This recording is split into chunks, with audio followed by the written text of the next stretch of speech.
Hi, it's me, Ingrid INFP. And today I took the day off work. I wasn't feeling good. Um, I kind of have this own tally system for myself of like, I can't be sick more than once a month. So in the past 3 months, I've been sick 3 times. Not great, not something I'm going to tell my boss, but my boss has this system where if you're sick more than 5 times a year, then he needs to like ask you how you're doing. But yeah, I think that's, for me, the only way that I can keep going is by knowing that for myself I have like a day free, like a joker card once a month. That's kind of the way I can get through it. Otherwise, I can't tell myself I will not take a mental health day ever. And I can't tell myself I can take a mental health day whenever I want. I need to have some kind of rule system for myself. So I took the Joker card today because last night I slept 10 hours. Like I went to bed at 8, but I'd been like kind of just lying on the sofa not doing anything from like 6. So yeah, and then I slept all those hours. And then I woke up and I realized I wasn't feeling good. So yeah, I called in sick today. And I think that I am pretty depressed about, the light. This is the problem with it being the shortest day of the year. It's like from 9 to around 2:30 p.m. is around the time when there's light outside. So yeah, and then because I also have a system about like I need to go outside every day, I decided, okay, I'm going to go outside while there's light. And so I went to the library. And yeah, I ended up meeting a colleague at the library, which was like, and he was like, are you skiving? And thank God it was him, because he's a junior doctor and he's like fine with whatever. I lied to him, but I don't think he would have taken it so badly if I'd been telling the truth either. But yeah, I just told him that I wasn't feeling good this morning, but I'm feeling better this afternoon. And yeah, because I told them that I had the stomach flu. That was my excuse. I think that I made the right decision, even though I was feeling really guilty. Anyway, I was in the middle of reading a book and listening to the audiobook, and then he came up. And it's interesting because I've seen this guy 3 times within the space of a week in town, which I usually don't meet. I mean, I meet people in town quite often because it's a smallish town, but it's not so small of a town that I recognize everybody on the street every day, So it is quite a surprise when I meet a certain person several times in town. Usually I'm the only person who goes through town very often, because most people around here live in the countryside, and then they take their car into town, and then they leave town after work. So not a lot of people are passing through the town, like on the walking streets and all that, the pedestrian streets. But I do. I pass through that pedestrian street every day.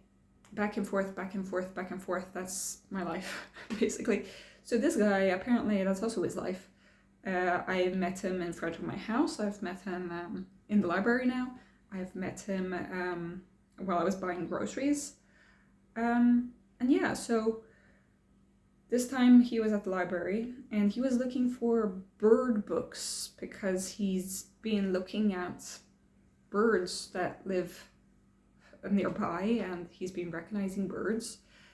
And he's kind of an interesting guy. I don't really understand him. Like, when we're making small talk while we're eating lunch, it's sometimes he'll just say something and I'll say something, and it's like we can tell that neither of us are connecting. We're not very similar. Everything is very stilted, but it's just nice that he wants to talk to me, and I enjoy having somebody to say hi to, you know. It's not anything very deep, but he is an acquaintance that you know, I'm going to say hi to if I meet on the street. Thing is like now we're at the library and I'm sitting in my very special corner, and now he's there, and it was quite stilted conversation. But it's interesting. I don't really understand this guy because he's been to many countries, and it seems like every time I talk to him, he talks about, oh, when I was in Cameroon, I did this. And I'd be like, what? You were in Cameroon as well? As well as Laos, as well as, you know, London, as well as,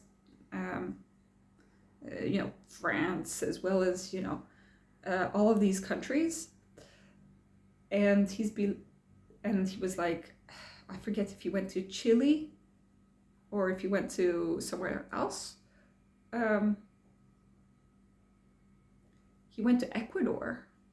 Yeah, anyway. Or was it Colombia? I don't remember. He went to many countries and done some crazy things. And also he's read a lot of books. I mean, this guy is maybe like, he's a few years older than me, but he's in his 30s.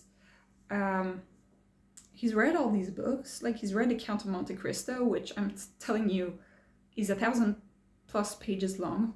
I've never read The Count of Monte Cristo, but I've read The Three Musketeers, also by Dumas. I had to read it. I had to read a Dumas book for school. And most people decided to take like the shortest books, like La Dame aux Camélias or something similar. But I took Les Trois Mousquetaires because I'd seen the movie, and so I could kind of connect to the movie. But it was only like the real ones who chose The Count of Monte Cristo because it was so long. Now I wished I'd chosen to read that book, because there are many guys around me, including this guy, who tell me that I'm really missing out on something by not reading The Count of Monte Cristo. So one day I will sit down and read it, and it will take me months, but I will do it before I die. But it's not like my to-be-read pile is very high. But yeah, so he's read that, and he's read Rousseau, and he's read Voltaire, and he tries to practice his French with me, and he actually goes to the dictionary and like looks up words, which is rare nowadays. You know, most people actually, you know, just Google something. He goes to a dictionary and does this stuff. And you wouldn't think that looking at him, because he seems like a jock kind of guy. I don't know. But inside he's actually really an eclectic, interesting person. So yeah, I met this guy, and I was not happy about him invading my personal little bubble, but at the same time, it was a welcome distraction, because I was feeling pretty sorry for myself. Also, I was feeling sorry for myself because I was reading To the Lighthouse by Virginia Woolf. I've been trying to read this, then I didn't really manage to get through this. I tried to listen to the audiobook, but it's difficult to listen to the audiobook because it's stream of consciousness kind of talk, so the punctuation and the points of view keep changing and everything. So I wanted to read the book and listen to the audiobook at the same time. But then I realized that the audiobook that I found was the abridged version. So it would keep skipping paragraphs, and I was all confused. So it ends up that the audiobook that I thought was at the maximum of 3 hours was actually like 7 or 8 hours long. And that really disappointed me. but I found the correct audiobook after that. Anyway, I'm about halfway through. It is a good book. I have these bookmarks here. I'll compare it, like it's like The Waves, which I've already talked about on this channel. I haven't read any other Virginia Woolf except for The Waves. I find The Waves was more interesting in the way that the point of view is, but I do find that this one reads a little bit more like a regular book than The Waves does. I will have to go through these book tabs and do another video about that, but that's what I've been reading. I also have this in my to-be-read pile, Mrs. Dalloway. I don't know if I'm going to read it, but it's there on my to-be-read pile if I need to. My to-be-read, I also have Han Kang, the Nobel Prize winner, the White Book, because I happened to find it at the library. So it's like kind of like prose / poetry book. Yeah. And I still have other books that I still haven't read. For example, the one about the brain, the idea of the brain, and also the Leaves of Grass. And at the same time, because I wasn't finding the right audiobook to the Lighthouse, I ended up listening to this really cheesy book that is kind of like YA novel, really trash literature. So I've been listening to The Pumpkin House Cafe, which is a very cozy book, and but nothing special. It's kind of a break from these heavy novels. I wouldn't recommend it.